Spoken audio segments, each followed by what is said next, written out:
खुलुमबाय बड'लेण्डआव गासै नायगिरिफोरजों बरायबाय आरो बे समावहाय दिनै आं लोगो मोनदों सासे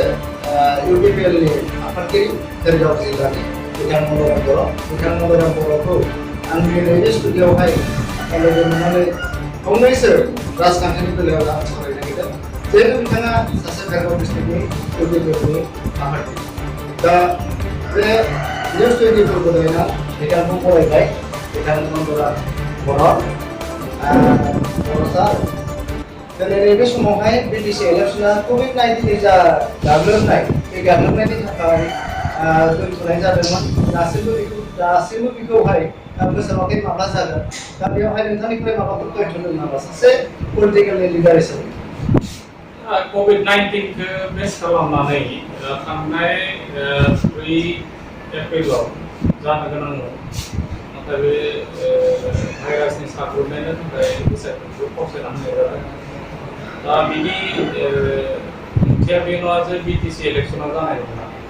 बे नङा दा बे खुब सम्भब बै साननैसोनि गेजेराव जोंनि रिलायेबल सर्सनि खबर मोननाय बायदिब्ला थाबैनो बिसायख'थिया जानो हागौ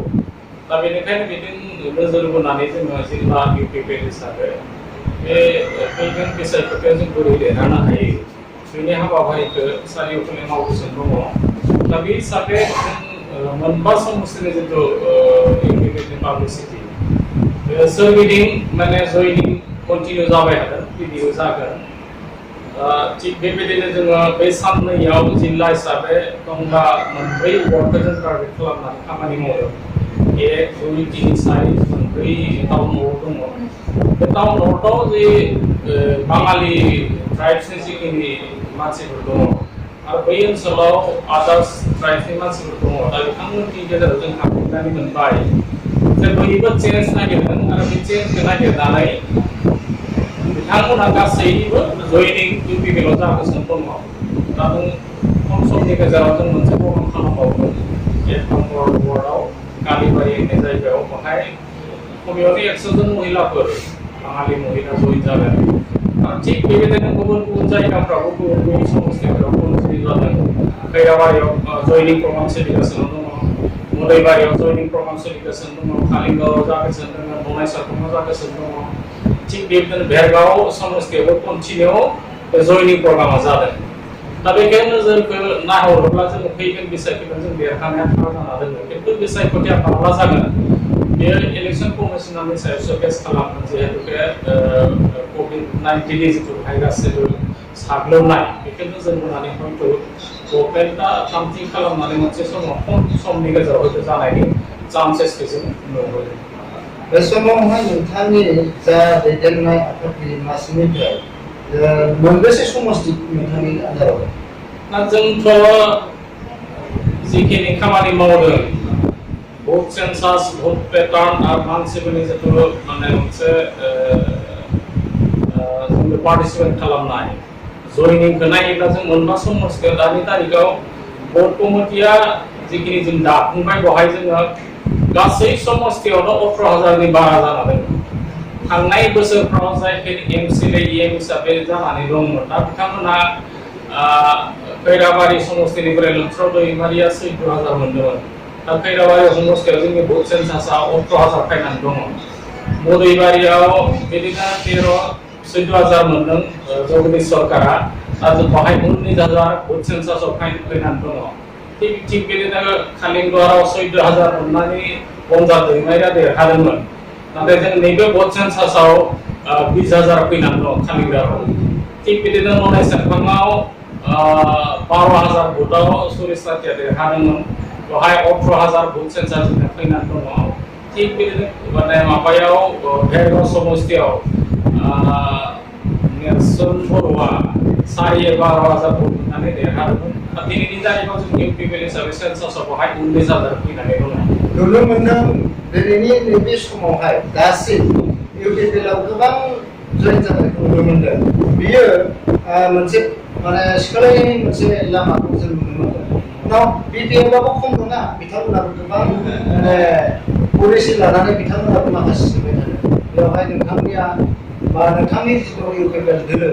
बियो माबायदि इनेक्टिभ बा एक्टिभ बेनि फंनैसो खोथा बुंनो हागोन दा माबायावथ' डेम'क्रेसियाव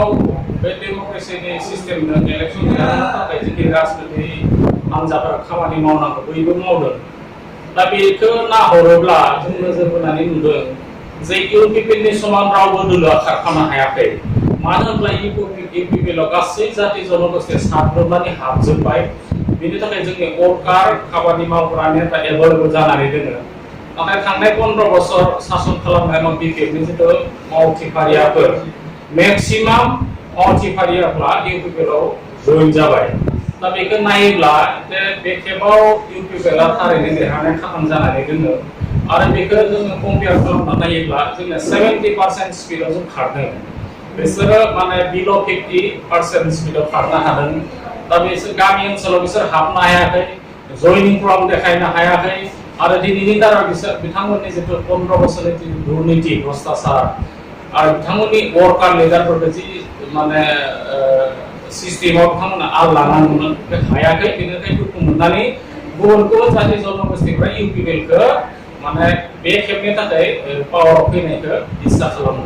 दा बिथांमोना गावसोरनि पार्टिखौ गोख्रों खालामनो थाखाय बिथांमोना गामि गामि टेक खुंदों दा बे टेक खुंनायनि गेजेरजोंनो बिथांमोना केम्पास खालामनो होननानै साननो हानाय माबा जरुदों बेवहाय नोंथांमोनखौ माबाफोर इम्पेक्ट लाबोदों नामा टेक खुंनाया दा दिनैनि तारिखाव बिपिएफ हान्जाया गभर्नर जाखांनायाव बिपिएफआ गैला होननानै रायजोफोरा साननानै दङ दा बेखौ एटेनसन ड्र खालामनो थाखाय बिपिएफआ टेक खुनानै सोरनिबा दरखं थांनानै बै दरखंआव थानाय न'खरखौ पारमिसन लायालासेनो बे दरखं सायाव सिगाङाव माने टेकखौ खानानै देखायदों जे बेखौ बुंनो नागिरदों बै न'खराबो जोंनि फेमिलि नाथाय दिनै नुबाय जों नायदों गुबुन गुबुन समस्थिफोराव बबेबा कारेन्टनि खुन्थियाव खानानै दोनदों सोरनिबा दरखंनि न'आव उइदाउट पारमिसन टेक खानानै